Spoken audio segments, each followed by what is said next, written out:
About 8 months ago, Infiniti sent us their QX60 SUV with the V6 motor. Now they sent us a 2025 model where the V6 has been replaced with the Turbo 4. So let's take a close look. I don't think anything else has changed much aside from what's under the hood. I think this is a pretty nice looking vehicle. The base version is front wheel drive. For $2,000 extra you get all wheel drive, as we have here and had before. Gives better traction on slick roads, of course, or in the sand if you want to take this off-road. And they sent it all the way from Tennessee just for us. One of the first things we do to get a vehicle is check and see what brand of tires they're slapping on, because a lot of car makers are putting cheap, well, I won't say Chinese junkers, but let's say brands that are not that impressive. Here we have the Hankook. Am I pronouncing that right? Of course I'm not. Hankook. Hankook. Nah, whatever. These are 20-inch wheels, which come on all the deluxe models. Less expensive models, I think, still have the 19 or 18 inches. And I can tell you, anytime you put wheels and tires of 20-inch or larger on, you're losing ride quality. The previous model we had 20 inches, and the ride was just rougher than it should have been. So I think we're going to experience the same thing here, but you never know. That's why we take it out and put 400 or 500 miles on to find out for you, so you don't have to. Next time we do, check and see if there's a spare tire, and like a pickup truck, yeah, there's a spare underneath, which means if you get a flat, you gotta crawl under here and get dirty. That's just the way it is. By the way, since we have the rear hatch open, this is a 3-row vehicle. This is a 3rd row seating, which will fit 2. Bench seats in the 2nd row for 3, and then 2 in the front for a total of 7. But if you get one with the captain's chairs in the 2nd row, knocks you down to 6. And third thing we do is take the headlights out in the dark and see how they perform, and do some night driving. We did a separate video on that. We'll have a link for that at the end of this video. So you're getting 2 videos for the price of 1 free. It's kind of hot out today, so I have to pull up under a tree and get in the shade. And in most of our videos, we have a window sticker showing the price of the vehicle we're testing. Unfortunately, we don't have one for this because it's brand new, just rolled off the assembly line. Well, the first one's off the assembly line, and the paperwork just didn't catch up with it. But I can tell you the base price starts around $52,000. And if you load it up with just about everything, up to just a hair under $70,000. I was told this one's $65,000, which seems about right. Same cost as the one we had about 8 months ago. If you're going to spend this type of money on a vehicle, it's very nice to know what you're getting under the hood. So please pay attention here. Last year's 2024 model had a 3.5-liter V6. Proven engine, it's been in the Infiniti Nissan line for a long time, put out 295 horsepower. Torque rating was 270 pounds-feet at 4,800 RPM. Hooked to a 9-speed automatic, 0 to 60 time, around 7 seconds. Fuel economy was rated 20 to 25 mpg.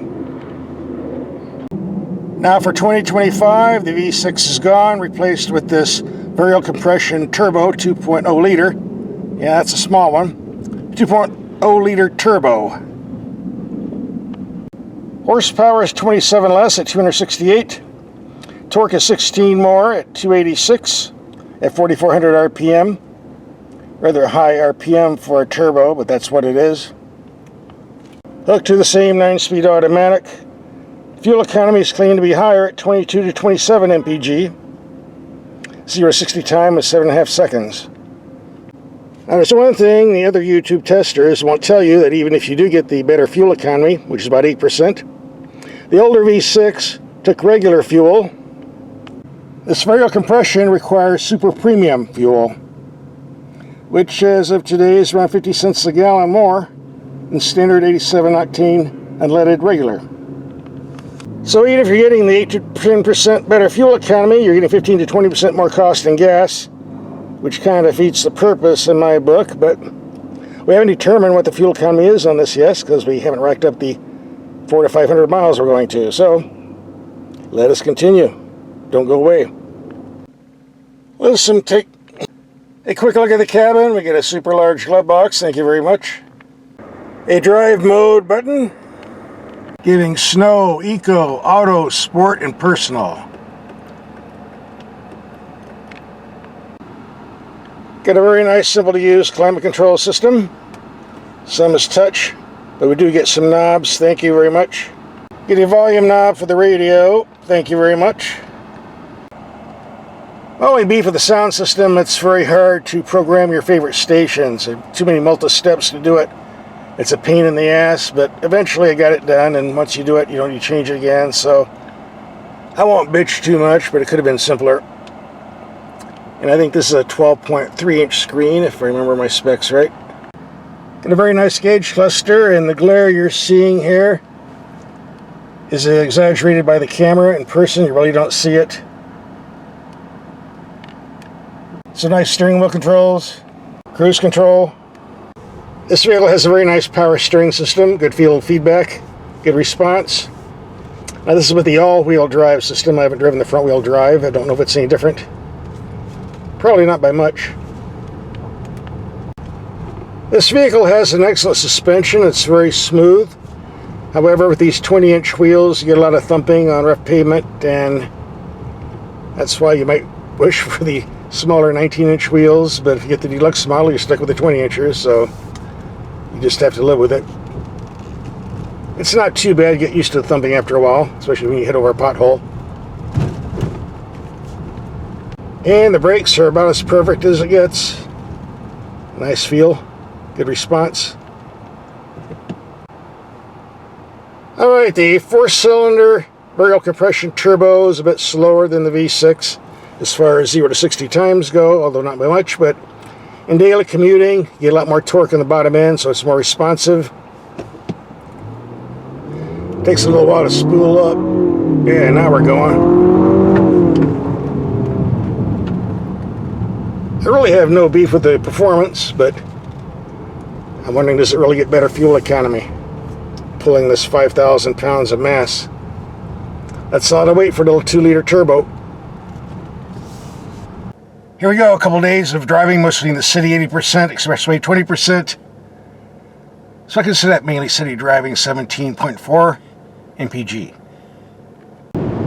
Let's take this on a highway trip. We're going to rack up around 115, 120 miles. And I must say, this is a very good highway cruiser. The suspension's pretty smooth. The wind noise is low. Got a nice driving position. That's the good news. The bad news, these tires and wheels are a bit larger than what I would like. And because of that, you hear a lot of thumping and bumping whenever you get on a pothole or a pavement, which is a bit on the annoying side, but you get used to it. Anytime you get wheels 20 inches or larger, and the larger you go, the rougher the ride. It's just the way it is. I think this is available with 19 inches on the base model. I'll have to look that up. Thus far, we're getting 23.9 mpg.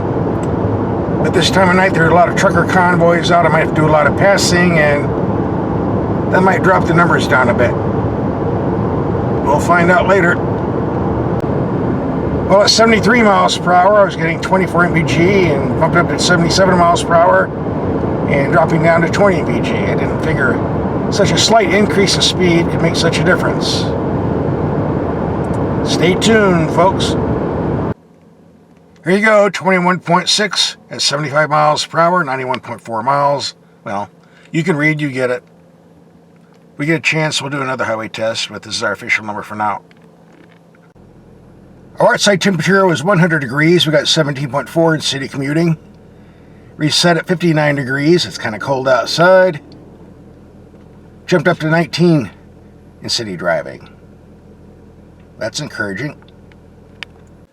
On the 2024 V6 model, we had 9 months ago, it was rated 20 to 25 mpg. In the real world, we got 20.6 in mixed commuting and 24.2 on the freeway. We're going to take another highway trip, see what kind of fuel economy we get. It's nice and cool tonight, 62 degrees, so that might help get the numbers bumped up a bit. We'll know soon enough. Alright, with an outside temperature of 66 degrees, did 110 highway miles on the freeway, then some 5 miles in the city, 25.8 mpg. I think that's the best we're going to see. So what's my take on this 2025 version of the QX60 Infiniti? Well, on one side, going from this V6 engine to the Turbo 4 did nothing to improve the vehicle. Sorry, just the way it is. On the other hand, doesn't mean going from the V6 to the 4 made it a horrible vehicle. Frankly, I don't think the average person that buys this is going to notice any difference in fuel economy or performance. However, I think a lot of buyers on the 25 model will be surprised when they take it home, then fill up the tank and find out they have to use premium unleaded fuel. I don't think that's going to go over too well. But that's why you need to watch my videos, because now you know in advance. And this video was shot in October of 2024. And currently there's a lot of older 2024 models on the lot with the V6 engine, so now you have a choice, V6 or Turbo 4. Take your pick. And you can't blame Infiniti for ditching the V6 and going to the Turbo 4, because a lot of manufacturers are going that route because of government regulations. Car makers are building cars for the government demands rather than consumer demands, and it's hurting them, but that's just the way it is. Now, if you want to see our headlight test and night drive, if you're planning on buying one of these, you should. Here's the video, link coming up. Click and watch.